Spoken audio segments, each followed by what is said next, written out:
হযরত মুহাম্মদ সাল্লাল্লাহু আলাইহি ওয়াসাল্লাম উনাকেই শর্তহীন আনুগত্য অনুসরণ করার অধিকারী একমাত্র নেতা হিসেবে গ্রহণ করো।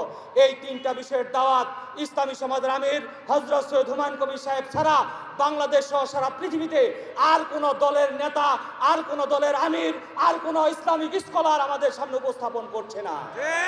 বিধায় তিনি উপস্থিত আছেন ইসলামী সমাজের সদস্য, সমর্থক, শুভাকাঙ্ক্ষী ও দাওয়াতি মেহমানবৃন্দ, আমাদের প্যান্ডেলের পিছনে সম্মানিত মা ও বোনেরা।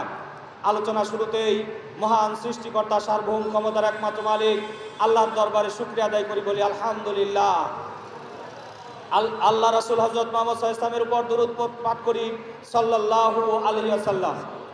সম্মানিত উপস্থিতি, মহান আল্লাহ রাব্বুল আলামিন মহাগ্রন্থ আল কোরআনের সূরা নিসা স্পষ্টভাবে বলেছেন, ইয়া আইয়ুহাল্লাযীনা আমানু, হে ঈমানদারগণ, আতিউল্লাহ, আল্লাহর আনুগত্য করো, ও আতিউর রাসূল, রাসূলের আনুগত্য করো, ও উলিল আমরি মিনকুম, এবং তোমাদের মধ্যে যিনি আমির সেই আমিরের আনুগত্য করো।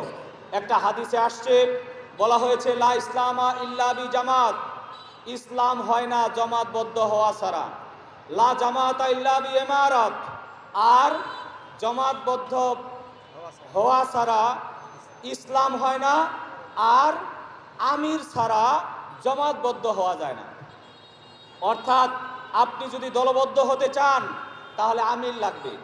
আমরা এখানে আজকের এই সে সমাবেশটা ডাকিয়েছি আল কোরআন বিরোধী সংবিধান মূল উৎপাটন সমাবেশ। কেন আল কোরআন বিরোধী সংবিধান মূল উৎপাটন সমাবেশ হওয়া দরকার? এই জন্যই হওয়া দরকার, ইনসাফ, ইসলাম ও মানবতা বিরোধী সকল ব্যবস্থা মূল উৎপাটন করে ইনসাফ ও বৈষম্য মুক্ত সমাজ রাষ্ট্র, বৈষম্য মুক্ত ইনসাফ ভিত্তিক সমাজ রাষ্ট্র গঠনের জন্যই আল কোরআন বিরোধী সংবিধান মূল উৎপাটিত হওয়া দরকার। যদি আমরা বৈষম্য মুক্ত ইনসাফ ভিত্তিক সমাজ রাষ্ট্র প্রতিষ্ঠা করতে চাই, তাহলে আল কোরআন বিরোধী সংবিধান প্রতিষ্ঠিত থাকলে আমাদের সমাজে বৈষম্য দূর করা সম্ভব নয়।